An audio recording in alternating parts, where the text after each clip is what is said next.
Hello everyone, Master Xeon1001 here, and in this video I wanted to go over some of the things that are to be expected in this latest update of hardops 009842_7 neodymium.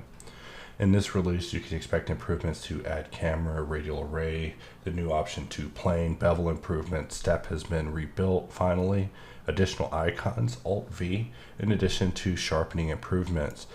And at the end, I do go over the process that I used in making this little solenoid just to kind of show you guys how easy the solenoid process has gotten with the latest iterations of hardops. And without further ado, let's go ahead and begin. So starting out, one of the first improvements is the add camera, which you can find under Q. If you press Q, you can locate it under the operations menu under add camera. However, if nothing is selected, you can press Q and add cameras there as well. So if we add camera, you'll see that the camera is added. And if we press F9, you can bring up the panel where we can see that it's set to be the active camera, and also the pass paratout is enabled. So that way the cameras always start. But we also have this rotation parameter. So now you can make it rotate multiple times around your object over the course of an animation. So we'll just set this to 4. I'll just press numpad 0, and if we press Control Spacebar and we let this play out, you can see that we get a fine, seamless, continuous 4x animation that goes all the way to the end and begins again seamlessly. So I'm very proud of what Add Camera has turned into, and I hope to continually see it further improve going forward, but I just wanted to show you where it's at now. So radial array was one of those things we improved in the last version. However, we further improved it in this latest update. So if we tab into edit mode, we'll just grab this face and just Control-Shift-B bevel it, and I'll snap a cursor there. And using box cutter, we're just going to draw a box, shift it to live, and we're going to go here and use a radial array by clicking on Control. And here we are using the radial array with this area. However, if you decide that you want to go in and edit the modal after the fact with radial array, you can now do that without having to hold Control. I found that particular behavior annoying. It was a bit of an oversight on our part, so I do apologize for that, but just letting you know that that has been rectified. So now you can radial array to your heart's content. In fact, here we are using radial array once again, radialing around the same position, continuing working without interruption. To plane is located in the Q menu under operations. You have 2 box and 2 plane. Eventually these will all be consolidated into a final option. However, for now, these options will allow you to turn whatever shape you're dealing with into a plane version of itself. So for example, we have this object here. If I go under operations and add a plane, we now have a plane for that bounding area.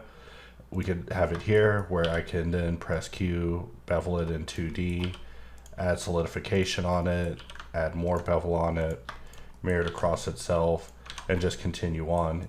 For example, I could also go under operations and choose to box, which will give me a box exactly the same size as this particular shape, which I can use for all sorts of fun times. So this is something that I've had a lot of fun just trying to come up with creative additional ideas in addition to just turning objects into boxes, turning them into planes. So I do hope that everyone experiments with this and shows us all sorts of interesting ideas on what you come up with. Bevel, the modal, has received a few improvements. So if we go in here and we just add a bevel, we'll press 1 to jump into a default bevel. If I press X, it will end this bevel at half of its previous bevel. If I go under bevel and press X, it will set it to half of its previous bevel, also ending the operation. This is something everyone should have expected. However, it was something that was incorrect with the math that was making it not actually set it to half of the proper bevel before. So right now we have just 1 bevel on this mesh, but if we go under a modifier stack, we can go on a little box cutting here. If we go under here, we can actually control click bevel to add a second bevel at 60 degrees. We'll press X to drop that at half, and if we draw a box cut here, we can see that this is perfectly at half of the previous one. And so we'll just go ahead and just collapse the stack so we can see everything.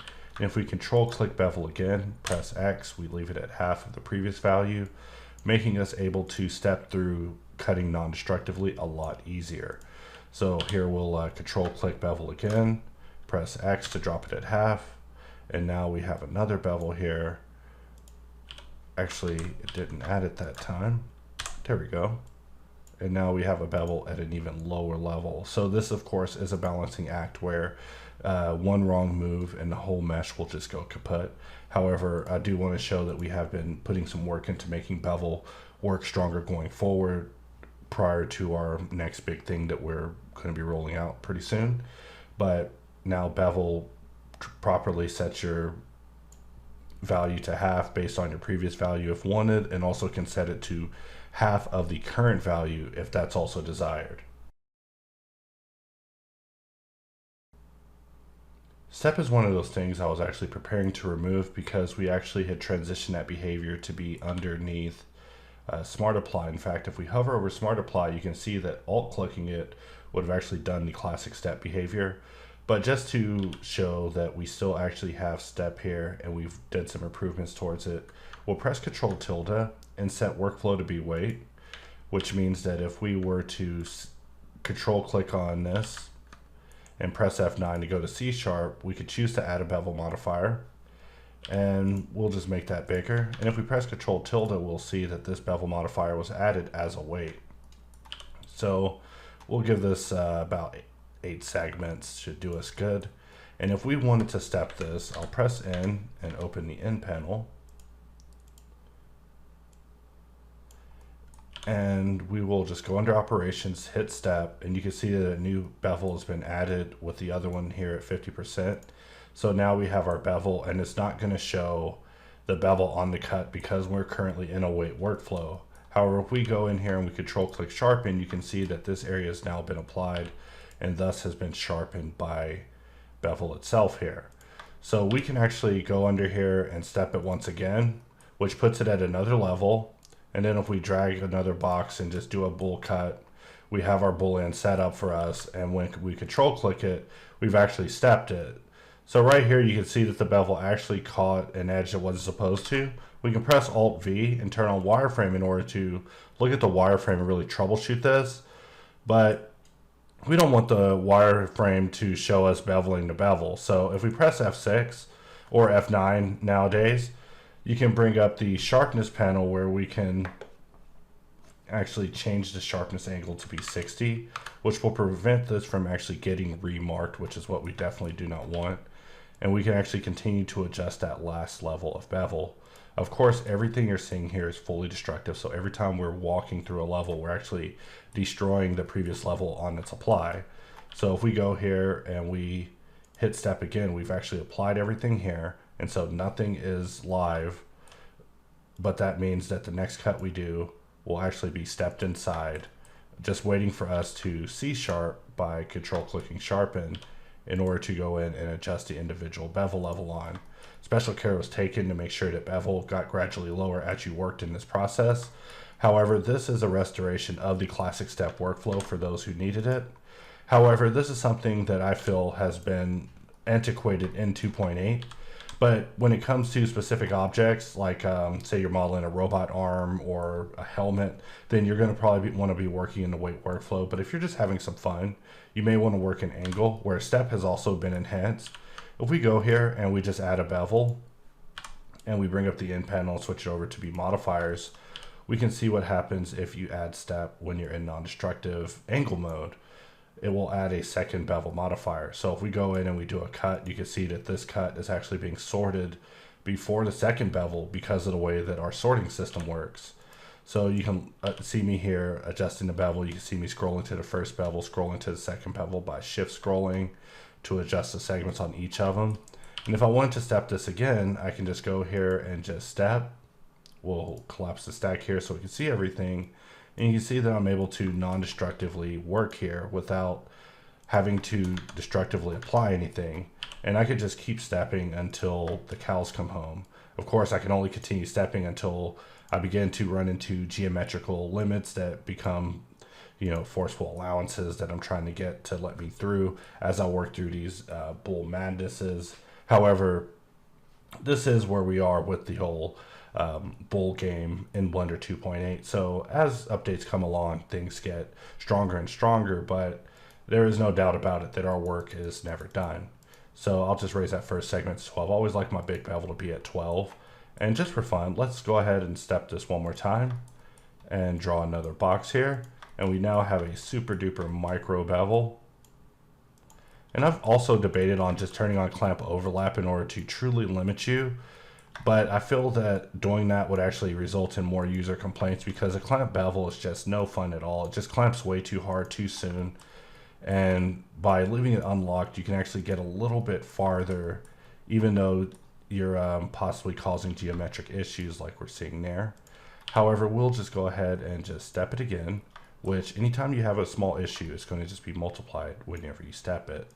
But here we are going one step lower, and we're many, many steps in here. So I just wanted to show you guys the non-destructive and destructive improvements that have been made with step. I've seen comments about them everywhere, and it's just been fun pointing them out to the team, letting them know like, hey, step has a major following, even though we were trying to actually unify everything over the course of 2.8. We still are, but for legacy users, I do want to have some sort of legacy panel in the future. So for now, just know that step has been improved and your complaints have been heard.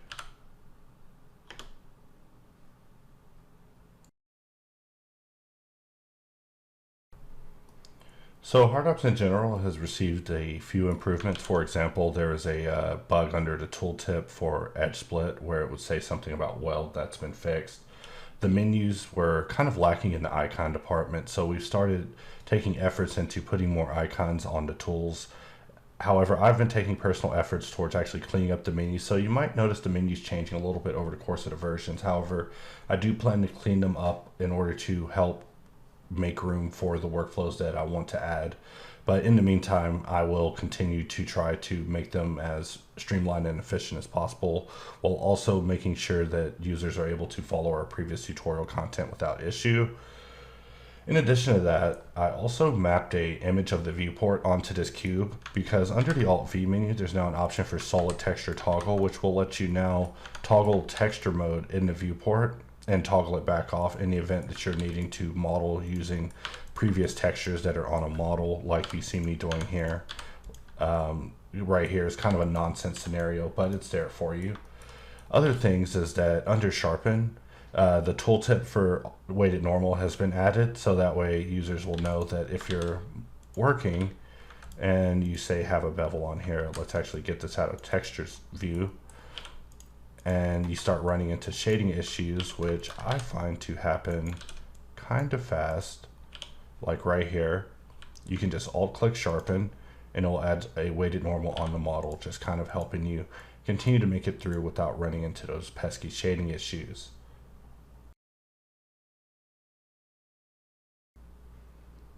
So if you're working inside of Hops Tool and you have, like, say, a smart box and you want to just apply things and get out of there, that's what smart apply is for.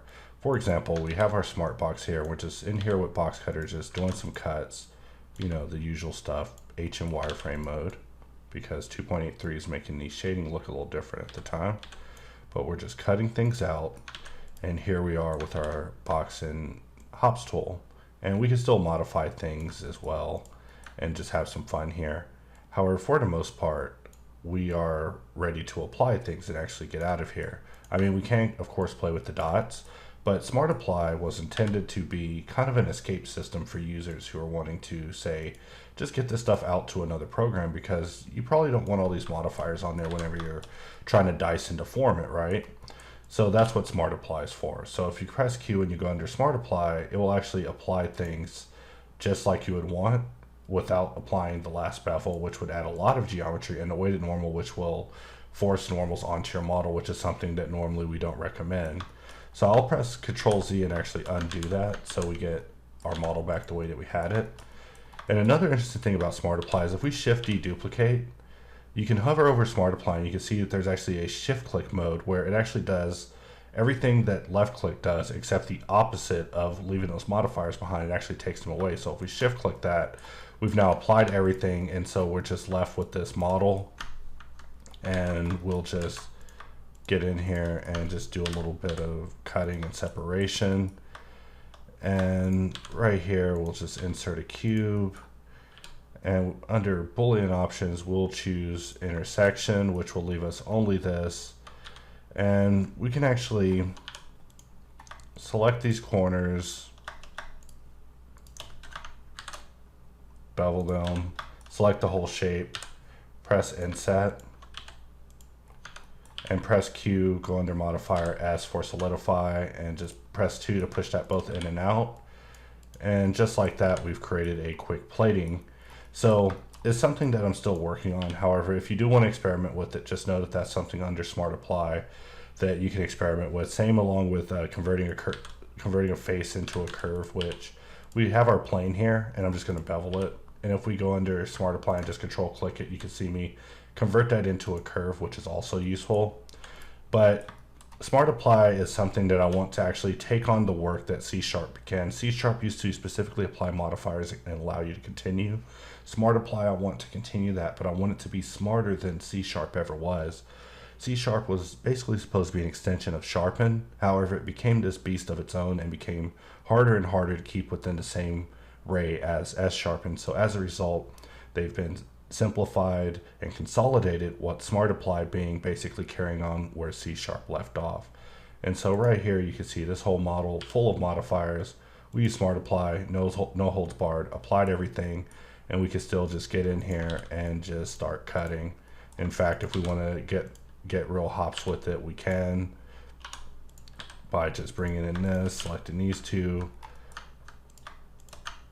and holding control for the hops dots where we can select cut. Sometimes I forget to use the hops dots, but that was something that was added especially on my request in the last version, is the ability to use dots. However, I do see that we may want to put a black background on here in order to ensure that these are always readable. So as always, our work is never done. So I'm pleased to announce that Clear Sharp has been put back in the queue menu under operations right here. In addition to that, if we press F9, you can see that Clear Sharps also has an option for Clear Custom Data, which will remove any custom normal data that's on an object in the event that you have to do it, as well as great care was taken to ensure that if you have multiple objects selected, you can remove custom data from all of them in the event that you're having to import something and remove a bunch of custom data at the same time. So before demonstrating this thing, what I'll do is Smart Apply, and then we will just run Sharpen, which will mark all the angled edges for us. So if we go here under Clear Sharps, we can see that everything's been unsharp, but the modifiers remain untouched. However, if we wanted to take it a step further, we can also apply the weighted normals and press Alt-N and rotate our normals. In fact, let's sharpen it again.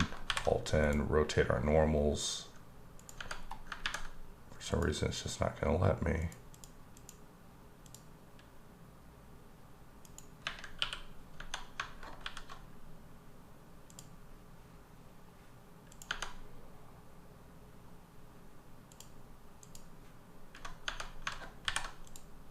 There we go. Now they're rotating.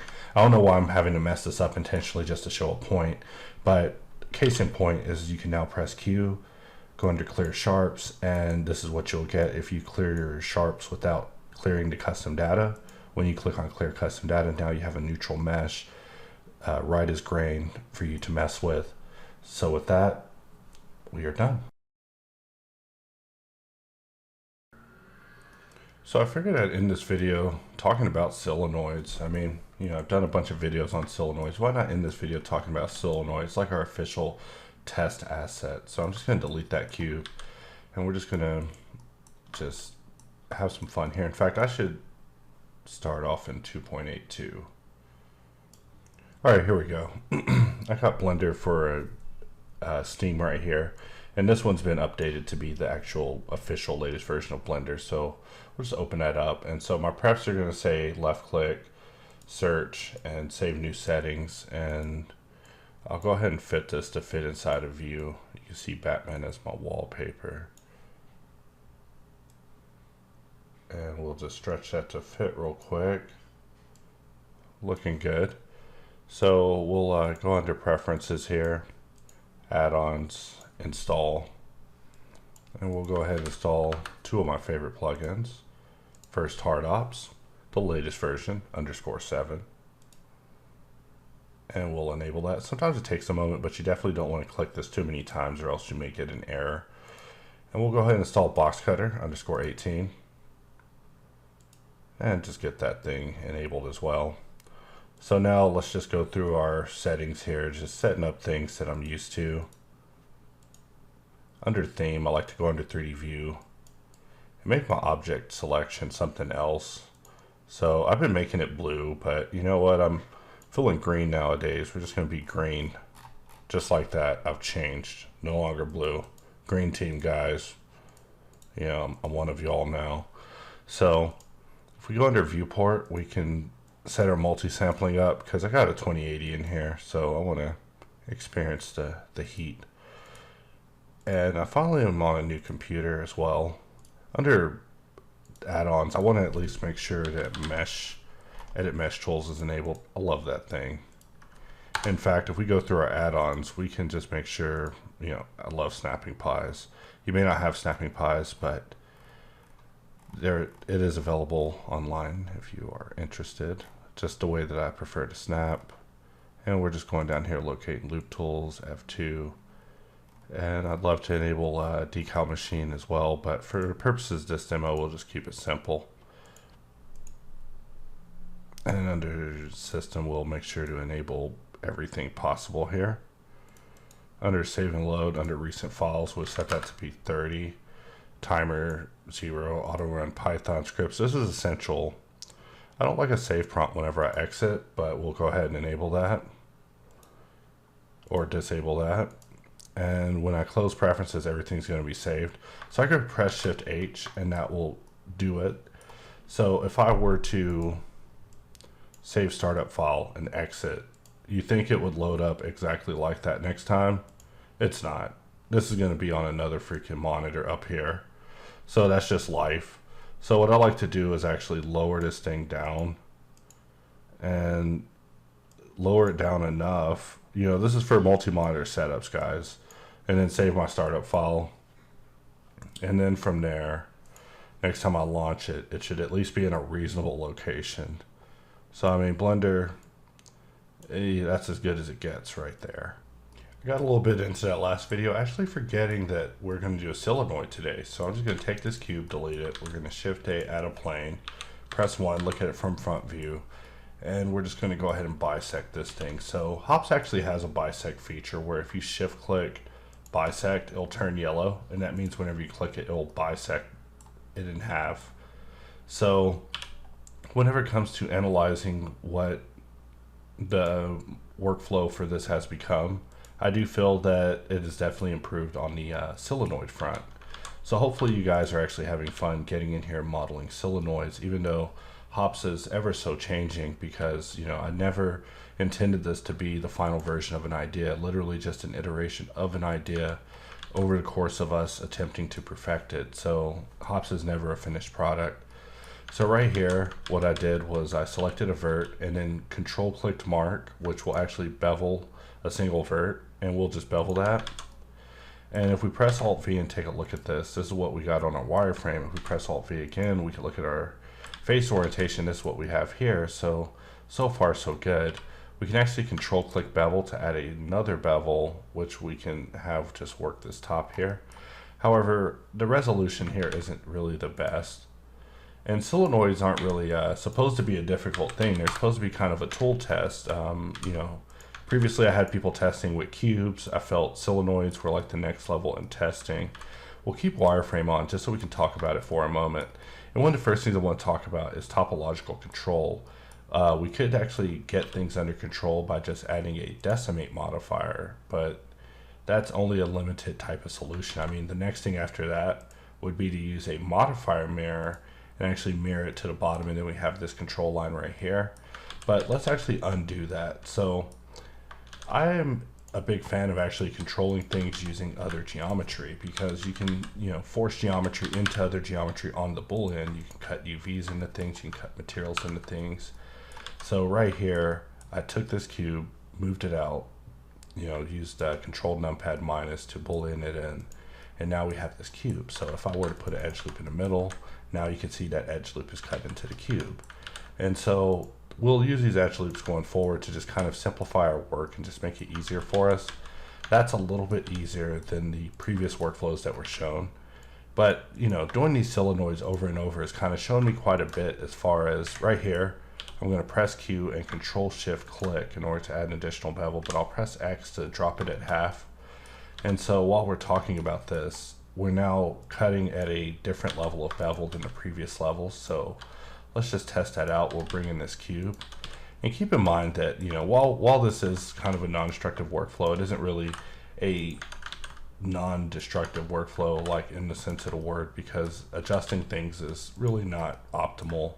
And I think a lot of people came into this kind of expecting to be able to do that sort of stuff, and that sort of stuff just isn't possible in Blender itself at this time. It will probably be at some point in the future. Right here, I see that due to the level of bevel that I'm trying to deal with here and the detail that I'm trying to cut in here, that it'd actually probably be best if I bring up the end panel and under the hardops panel, just remove that last level of bevel, which is right here.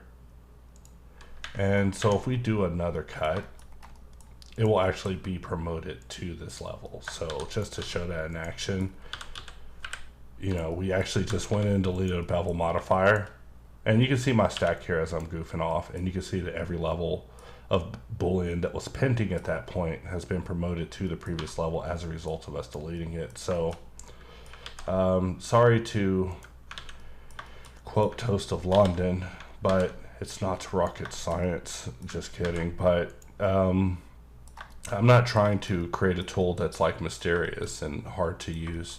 Our goal is definitely simplicity. So every comment that I receive on things being difficult or it being hard to use and stuff like that are things that I take very seriously. Because, if you're not experiencing the trips to Box City the way that we intend, then, there's some sort of shortcoming here. And I've become better at identifying what those things come down to, whether it's like compatibility between us and other tools, or differences in workflow or configuration or whatever it is. But I'm pretty committed towards ensuring that we find a solution for everyone in order to help them get the most out of Blender and our tool. We've become kind of aware that hardops has become a bit of a textbook for people on the way into Blender. So we definitely want to ensure that we facilitate the best journey. So a lot of the changes with hops are me trying to ensure that hops is in the best shape it can be for new users who are just becoming acquainted with Blender itself, or just finding out for themselves if 3D modeling is something they want to do. The most discouraging thing I could possibly hear is, hey, I was checking out CG and your tool's complexity made me not want to do CG, which is absolutely just terrible. That's like the opposite of what we're ever going for. So right here, I'm going to press Shift S and snap my cursor here, and I'm going to use my buddy 2-plane, which right here we have it there. We will just make the 2-plane here, and let's also decide to make that a solid, and we'll just bevel that in 2D. And then, before we actually begin doing things, let's first visual geometry to mesh. Let's use bisect. Bisect still on. AR, you should clean that up if you're watching this video. Bisect's supposed to be a one-time use operation, not supposed to lock out bisect, but the more and more that I use it, the less I'm opposed to the idea. But bisect is just one of those things that if you're a pro level user, you definitely understand its usage and its application properly in the Boolean workflow. But if not, I would just steer clear of it and use modifier and just maintain having a manifold mesh at all times, and that should help you get the most out of the Boolean experience. So right here I have this curve that I made, or this mesh that I just curved. I'm actually going to put a sub D on it, and then under operations we'll just click smart apply, and we'll just smart apply, just bring this piece in here, and I can see that I actually moved this to the wrong collection, so we need to put this on the correct collection. And little hooks just are just always a fun time. So I'm going to Shift D duplicate this, and we're just going to shift click smart apply in order to just quickly apply this. and I'll press Control I to get rid of all those faces. And you know, this thing's pretty mirrored, so we're just going to start cutting off some of these nubs because they're just going to become hard to deal with as far as inset goes. And so let's go ahead and use symmetrize because we're just wanting a one and done mirror solution. And we'll press I in order to inset this thing. So if anyone's actually watching this and wondering what am I listening to as I'm talking to you guys, there's this band Palm 84. I am just hooked. Can't stop listening to them. It's actually why I haven't been doing any videos. I'm just actually addicted to Palm 84. Like, their music is just so great. Like, I'm having this deep internal struggle on if I should use them for the next ad, but I just cannot get over just the level of awesomeness in their music. Right here, I'm gonna need to symmetrize this again because I, you know, did a mesh edit. And maybe even before all of this, you know, I was actually going to start doing some knife tool and removing stuff, but that's caveman. Let's select this, difference, and of course it's not going to work out. The bevel is a cruel auditor. And so as you get closer and closer in detail, you have to shrink that thing. I've been debating on if I should tell Howard that, you know, bevel should have a weld on it. You know, weld works so good everywhere else. If bevel started welding for the clamp overlap to just help it out by default, it would take it further. However, I do fear that these things aren't facilitating the speed aspect of Blender. It may be making things worse. So I'm hesitant. I'd rather see the viewport speed up than anything else at this time. But, you know, we make it pretty fine here. I had some previous videos where I was talking about the situation that was going on with the AMD. And I think at this point, post-mortem, I think I kind of understand what's going on with it. I had a talk with another one of my friends, and he was telling me that, you know, they have a problem with memory or something. And so every time I get on the computer, I just can't help but notice that all the memory is 1200 megahertz. And originally, before this whole fiasco, I didn't know what that meant. But I actually found out that that means that the memory is just hella slow and that the computer's hella slow. And so when I got on it and it would be choking, it would be because of this memory thing. So, I mean, the processor's probably fine. And they're saying, hey, you nuke Windows, we can find out, you know. And I'm like, you know, if that's the thing, I don't want to even nuke Windows. See, the thing is that I don't nuke Windows for fun.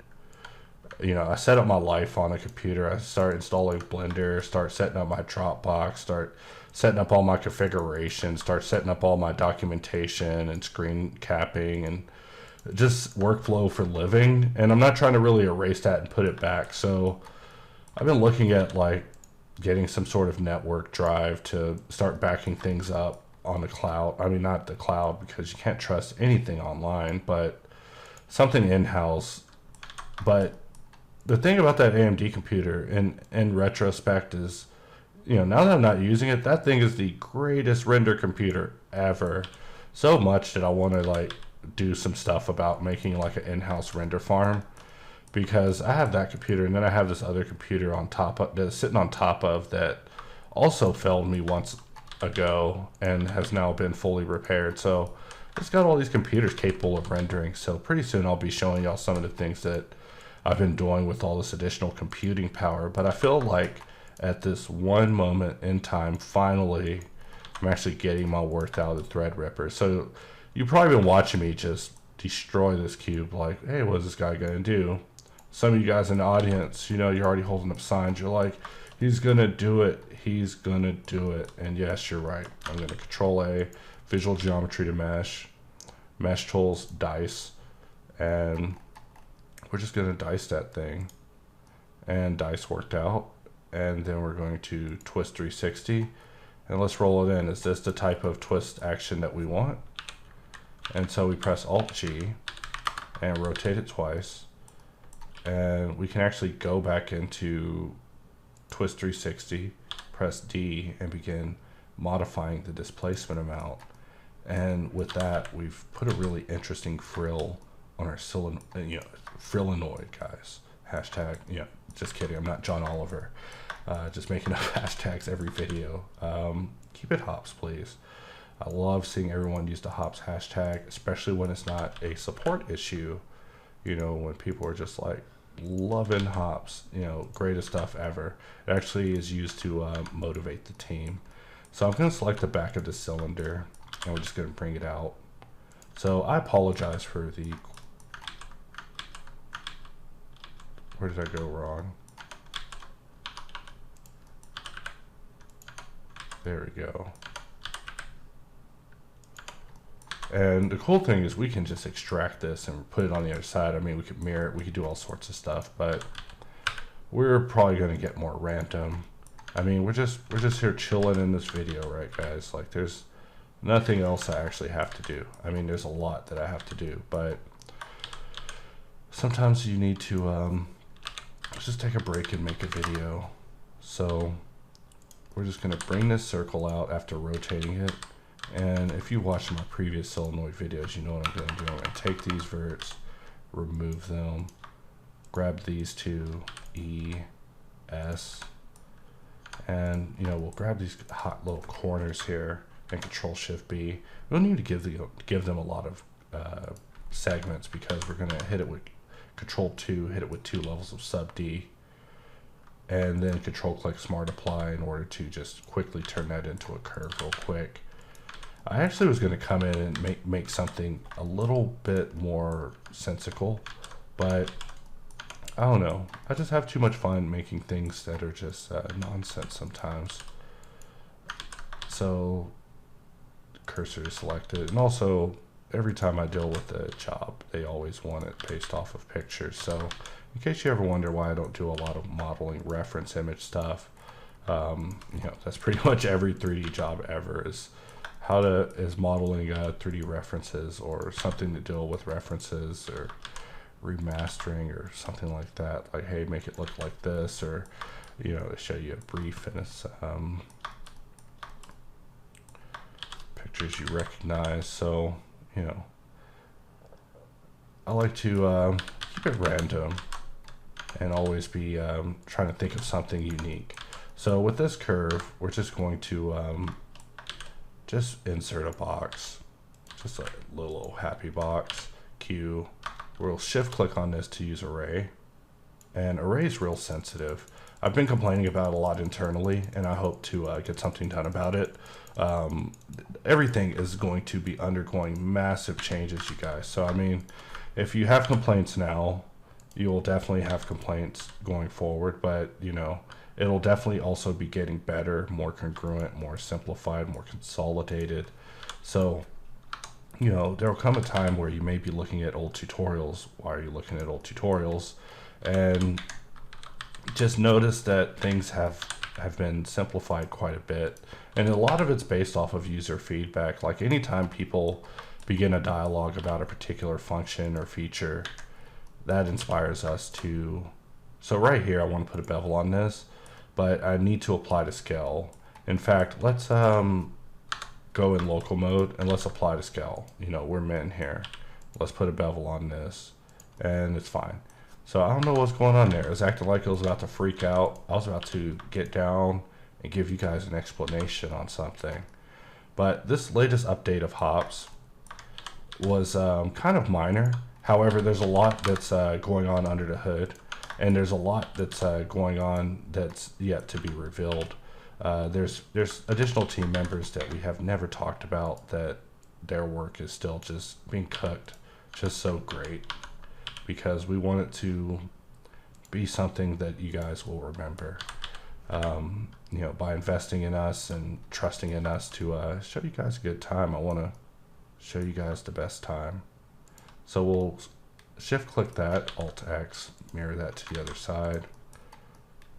But we promised you with hops that you would be in for a good time. And so right here, Bevel just decided to get me. I wonder why though, because I used it in local mode and it was fine. There it is, being fine. Let's just grab it in edit mode. And the thing is, I don't want to look at it like that in edit mode. I want to look at it like that in edit mode. So that way I can scale it, and I wouldn't be trying to do it in object mode. So that's good and all. This thing's looking a bit transmissive, you know, like it could start a car with a good pull, you know. So continuing on, we're just going to RX, drop in a circle. And a lot of the stuff that I'm talking about in this video, I'm really excited for it. I just wanted to quickly get this stuff out there because the update was piling up. I really just wanted to get step fixed and get an update out for that, but it just turned into something more massive. Everybody just kept piling in things like, hey, I do got this and I got this, and then too plain, you know. It's like, you know, people should get acquainted with that before it becomes its final version, because the version that we have right now is kind of the utility backend version, but it was so well polished and nicely done by Bond 7 that it just had to go live in this update. When it comes to curves, I hope that you guys are you know, getting in there and playing with some curves. I'm actually going to roll this back so I can look at this shape here, and we're just going to bull shift it because I love bull shifting. These are things that we talk about a lot behind the scenes. Like AR thinks I don't use any of this stuff and that a lot of these ideas are just nonsense, but I'm like, dude, every idea that I've been pushing in these latest releases are things straight off the idea board. Rebull was something I had very near and dear, and when we lost it, it was taken as just a slight, and you know, I took great offense. It's like, how dare you? You know, Rebull was near and dear to me.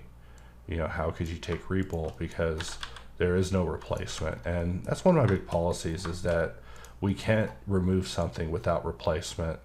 I will, you know, lose my mind internally if we replace a feature with air, is what I call it. You know, if we replace a feature with air, you know, that's considered a failure, because there's a problem we were trying to solve, and by just removing it, we give up on that problem.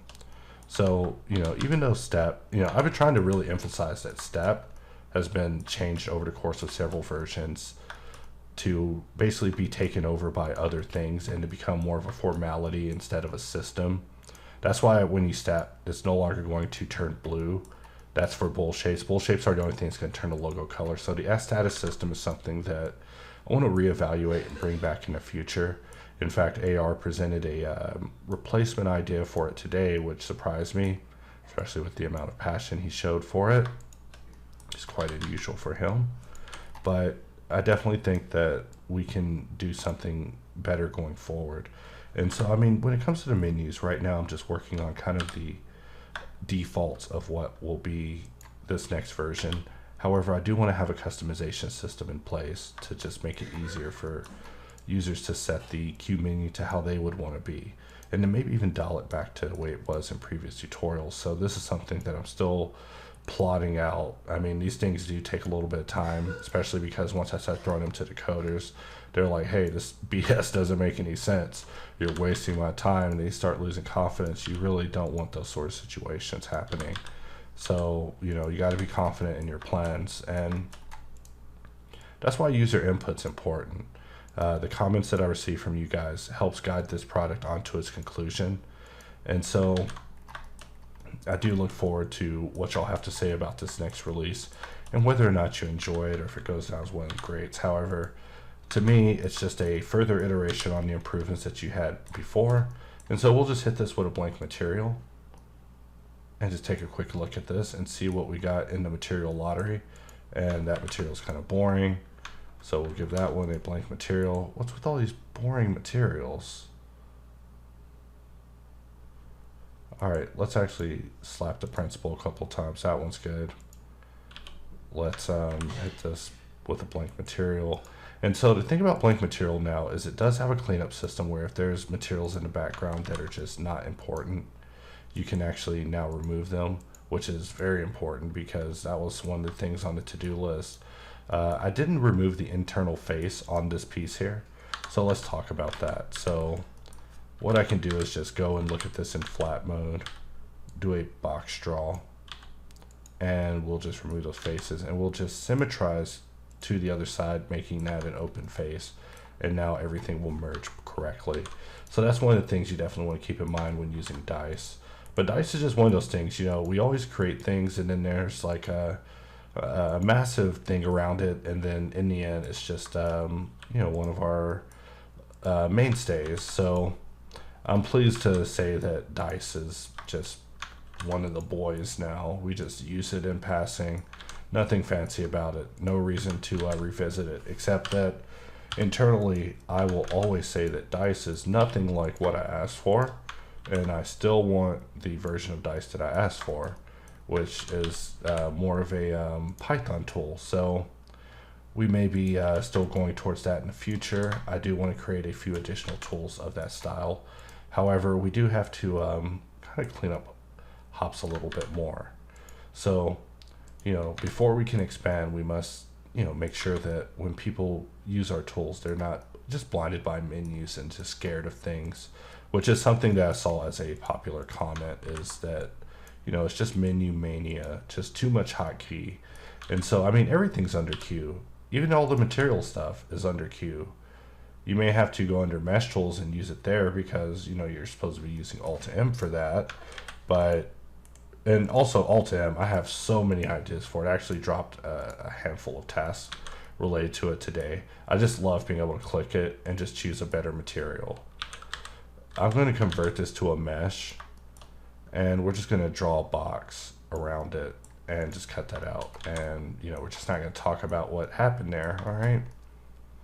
But, you know, the cool thing about this whole shape, but probably isn't going to work for us, but the goal is just to have a general chat here. So, you know, one of the things I talk about a lot internally is how I wish Boxcutter had a feature called True Extract. In fact, let's Alt-H. We're on collection 1. So Alt-H only hides what's in collection 1. Let's get rid of these two things. We won't need them. But a feature that I talk about requesting all the time is something called True Extract. And so part of hops being a tool of workarounds and systems is that, you know, we're able to pick up the slack from things where Boxcutter isn't able to fill in. So just to demonstrate that in action, we'll control click and we'll just actually, we want to shift click to scroll through our modifiers. And actually, we didn't want to even do that. We want to just turn off bevel, the final bevel, and, you know, we will actually scroll it to here, and we're going to do an extraction. So I'm going to go to circle, we're going to turn on dots, and we're just going to draw a circle right here, press Y, and we'll just grab this dot here. Maybe press Control D, jump the segments up to 64. We want a good round one. And it's going to cut it exactly like that. And the thing about this is, you know, it doesn't catch with everything on it, but let's just jump to the cutters collection and take a look at what our extraction was, because I think it's a cool extraction. I mean, this edge in the middle, it's got to go. Is it connected to anything? All right, it's kind of connected. It's connected to everything. It's an umbilical cord. So let's just grab all the stuff, delete it, and we're just using select loops, boundary loops. And if it doesn't select anything, that means your mesh is manifold. It's just one way I like to check. And so we're just looking at top view. You see that it's not a bad extraction, but it does need to be mirrored to the other side. So I just one and done mirrored it, but that's actually a good extraction there. So let's just go back to, you know, collection 1, unhide everything, and let's test our luck. So I want to cut the entire other, you know, I was preparing to actually use this as a section of video to complain to Proxy and to get him to work on True Extract, but I mean, come on, we're done here, guys. That's a, you know, I should go put on dinner now is what I should do and shut my mouth. You know, is what Proxy's going to say when he sees this part of the video. But in fact, okay, I'm just wanting to make sure that I'm not putting this in the wrong area. Let's turn on our numpad and excitedly rotate this thing into shape. Doesn't matter if it's exact, we're just having fun here. I mean, what is this thing? Really, what is it? But we're just having fun here. I mean, we can even duplicate this and just use something like Smart Apply and just drag this to the other side. I mean, you could get mad over these little quills in it, but I'm just going to use Control M X, Control M Y just to mirror on X and Y using Blender's mirror. Sometimes it works, you know. So we'll just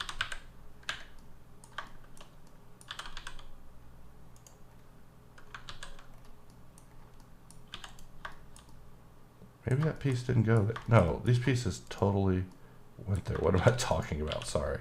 Oh wait, the scale was different because I made them as a custom mesh. Sorry. I was just wondering why I was suddenly dealing with this conundrum. So Control M, Z, Y. So we'll put them in here. And for this, you know, we'd have to probably get a little bit more creative. But, you know, we're just having fun here. In fact, let's press Q and we're just going to two box this. We're going to press Q and two box. And I've actually never seen that particular bug happen. So I'll be checking into that after this video. But in the meantime,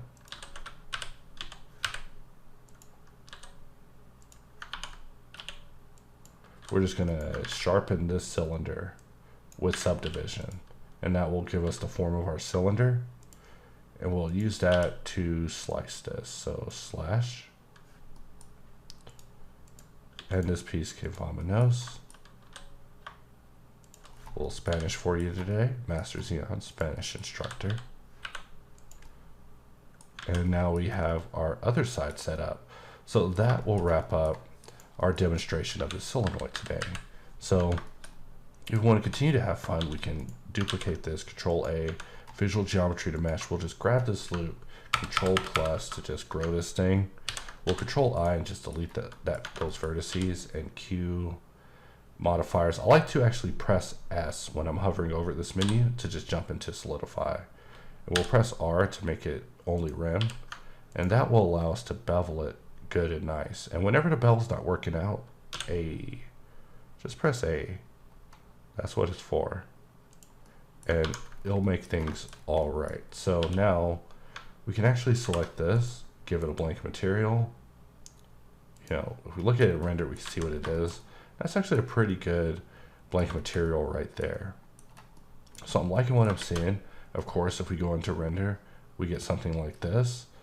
And this is really the result of what we're modeling here. So I'm going to select this piece, and we're just going to control click on bevel to just add a bevel. I'll press 1 to just kind of set the bevel to the profile of 1, which is a profile of 0.5, and it's basically default bevel. So if you're using a bevel and you don't want the default profile that we have set of 0.7, just press 1 and it'll just jump it to 0.5, which will make shading issues a little bit more apparent. That's why we dealt with 0.7 for so long. But all clicking sharpen will actually put a weighted normal on it and get you a nice looking result again. And so for me, if it doesn't have a bevel, you know, are we really really using hardops here? So, you know, I just love beveling. It's my favorite next to subdivision. So here we are with our little piece here. And so we can actually call this collection quick part. And let's actually look at what we have here. So 1, we press Alt H, and there's no rubbish here. So everything in this collection is literally this object. So we'll collapse our cutters collection too, and we'll make a new collection. We'll just call this one SCN. You know me, old habits die hard. I had to deal with SCNs for a whole year, and so now I'm just used to making SCN. So we're just gonna insert our quick part here, duplicate it over,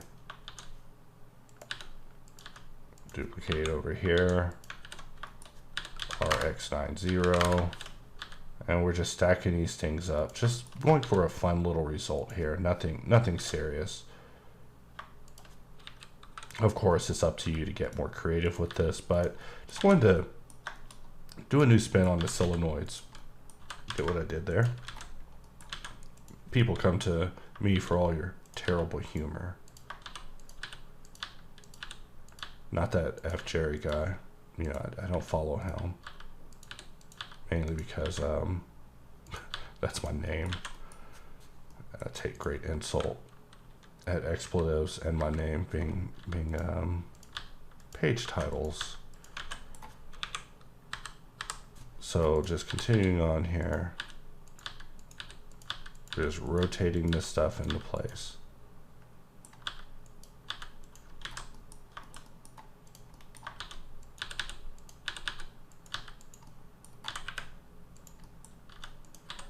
Maybe scale this one down. Really no art to this. I mean, if we wanted to do it right, we would just put cylinders around it and just let these fall, and that would do it, which is actually what I should have done. Just have some fun. Instead, I'm doing it in a way that's kind of no fun. But, you know, whatever. We'll make this work. And the camera will be moving so fast, it'll be like Speed 4 without Keanu Reeves. Wait, no, he wasn't Speed. Alright, so with these pieces selected, we'll press Q, and we can see that here we have our empty options, which is just inappropriate for this. So in order to do this, what I'll have to do is actually go to the layer with my part and then go to layer 1 without anything selected, and I can add a camera. So that's kind of weird, and I'll actually be checking into that afterwards. But normally the Q menu is based off of our selection, and I could see a case of it failing right there. So with our empty select, I'm actually going to just move that up. And because there's no camera in the scene, it actually set this to be our active camera. So if I just grab this, move it back, we now have a render going of our little parts here with a nice little glow. So I'm going to Shift A, and from here, I've actually been making stages out of spheres. Not the greatest plan. In fact, I realized I shouldn't even be using UV spheres just now. I should be pressing Q, going under mesh tools, using sphere cast, and then scaling these suckers up. But before that, I need to apply, and then move it up one, and then apply location. Should have done it in edit mode. And we just want to make sure it's sitting right on the base. And we just scale it up big. You know, we probably don't even need the top part, but you know what? I'm going to leave it for once. And we'll bring this back down. So now this is our floor. So if we look at this on the inside, there's really nothing to see here. And we'll just hit that with a blank material too. As you can see, the blank material has really become a solution to all of life's problems. And there's only 10 blank materials created, even though I've probably hit that thing probably like 30 times. But that's part of the beauty of its whole cleanup system. And in fact, I don't really see a whole lot of ground shadows happening. So we'll Alt-V, EVHQ. Oh, you know what it is we don't have a sun in here. Or we don't even have lighting. So we're actually bringing an area light. Getting a little bit of ghosting in the viewport here. That's usually the byproduct of having a background here.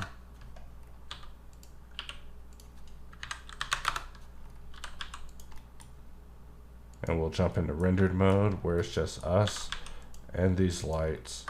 So what if we put an HDR? Theoretically, we should see nothing when we add an HDR. And I'm already seeing an HDR, so I'm already not liking what I'm seeing. Just kidding, but let's go to our HDRs, and I actually have these like really simple map of this that I've been looking at a lot lately. But I was really not seeing a lot of shadows happening with the ground here. So, or even interaction, you know. Suppose we gave it a reflection. You know, maybe reflection was just all we needed. But still just something strange about this viewport here. But we'll go ahead and just let that play. And in fact, I'm going to hide the environment just so I don't have to look at this ghosting. And we'll go to look dev just so I don't have to look at any environment. And this is the result of this quick little demo. I mean, I just wanted to go through and just make a quick little solenoid. And I'm seeing quickly that this is turning into a rendering tutorial. But if we just go through and just let this play out, we can see that this now plays through seamlessly without any issue. Let's see what happens if we turn off viewport denoising. It actually looks a little worse. Let's jump this down to 32. Just playing with our settings here, seeing what we got here. We press Alt-V, EVLQ, and it plays through perfectly fine without any bloom or glare. We jump to LQ. We have all the ghosting in the world, but we leave it paused on a frame, and we get a pretty nice looking little result here, except, you know, we probably put a few little sub Ds additions here. I'll jump this up to 8. Looks like Blender may not let me on this particular computer, but it did. And so now we actually have a very smooth background here, but whenever we let it play, it's going to ghost. So that one's just a curiosity I'll be pondering as I lay awake in bed at night. Just kidding, I'll fall right asleep because I'll be exhausted. But I do wonder if they even meet the ground. So we bring the sphere up just a little bit. And now things are actually looking a little bit more grounded. And so I could just render this out and it would just be like a nice little sequence rendered out. However, I would probably need to deal with the lighting just a little bit more. However, that will wrap up this particular portion of the video, which was just demonstration with Solenoid. And I thank you all for watching, and I'll see you guys next time.